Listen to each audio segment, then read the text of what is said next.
Ako si Reste Emitin mula sa Paaralang Eulogio Amang Rodriguez Institute of Science and Technology o mas kilalang IRIS. Kasalukuyang kinukuha ko ang kursong Bachelor of Science in Electrical Engineering at nasa section ng BSCE A1. Ano-ano nga ba ang mga major subject na nakapaloob dito? Una sa listahan ay ang Chemistry for Engineering. Tinuturuan kami ng subject na ito upang mas lalong maintindihan ng iba't ibang uri ng chemical, kung paano ito gagamitin, i-apply at paano malalaman kung ito ba ay nararapat o hindi. Ang pangalo sa listahan ay ang Computer Aided Drafting o mas kilalang CAD.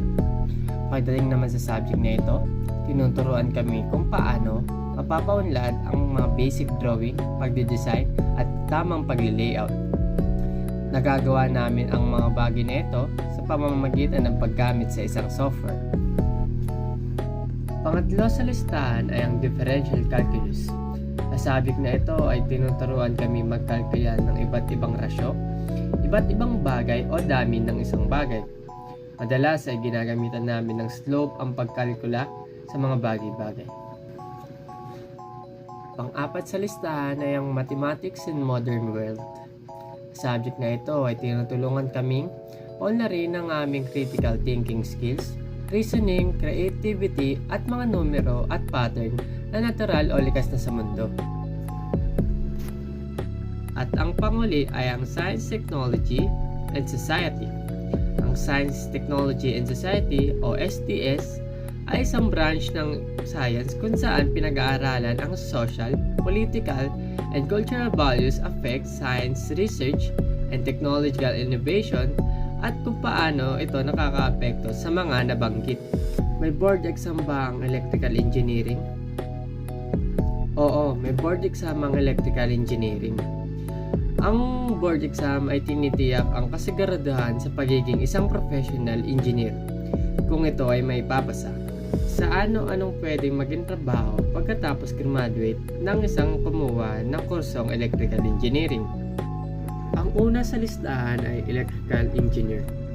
Ang trabaho ng isang electrical engineer ay siya ang responsable sa paggawa ng design o pagdevelop ng mga kagamitan sa pangkuryente. Hawak din ng electrical engineer ang electrical system ng iba't ibang sasakyan at mga smartphone. Bukod pa dito ay sumusubok din sila ng mga makabagong kagamitan at tinitignan kung ito ba ay kailangan pang i-improve o baguhin. Pangalawa sa listahan ay ang design engineer.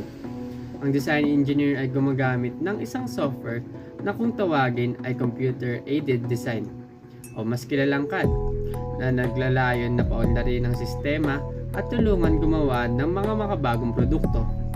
Ang design engineer ay gumagawa ng design base sa ibinigay na detalye, ini-examine na ang bawat design at pagkatapos humihingi ng feedback. Ang design engineer ay gumagawa ng design na pinakamalapit sa kinakailangan ng mga consumer. Pangatlo sa listahan ay ang test engineer. Ang trabaho naman ng isang test engineer ay siya ang responsable sa pagsasagawa ng mga pagsubok sa sistemang electrical. Ang test engineer ay kinakausap ang mga stakeholders upang mas maintindihan ang mga dapat gawin at mga pangangailangan kung kinakailangan pa ng mga bagong pagsubok. Tinutulungan din nito na maresolba ang problema at natatanging tagagabay upang mapatupad ang solusyon.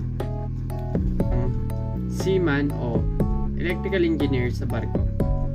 Ang trabaho naman ng isang electrical engineer sa barko ay siya ang nagpapanatili o nagme-maintenance sa mga electrical motors ng barko. Kung papapiliin ako kung anong gusto kong trabaho pagdating ng panahon sa apat na ito, ang pipiliin ko ay ang pagiging seaman o electrical engineer sa barko. Dahil simula pagkabata ay pinapangarap ko na makasampa sa barko. Dahil na din sa mga kapamilya ko na seaman ay naengganyo ako pagdating sa mga barko. Kaya kinuha ko ang kursong ito dahil pagdating ng panahon ay gusto ko rin makasampa ng barko. Hanggang dito na lang ang ating pag-uusap. Muli, ako nga po pala si Reste Emitin mula sa section BSCE A1. Maraming salamat sa inyong pakikinig. Salamat!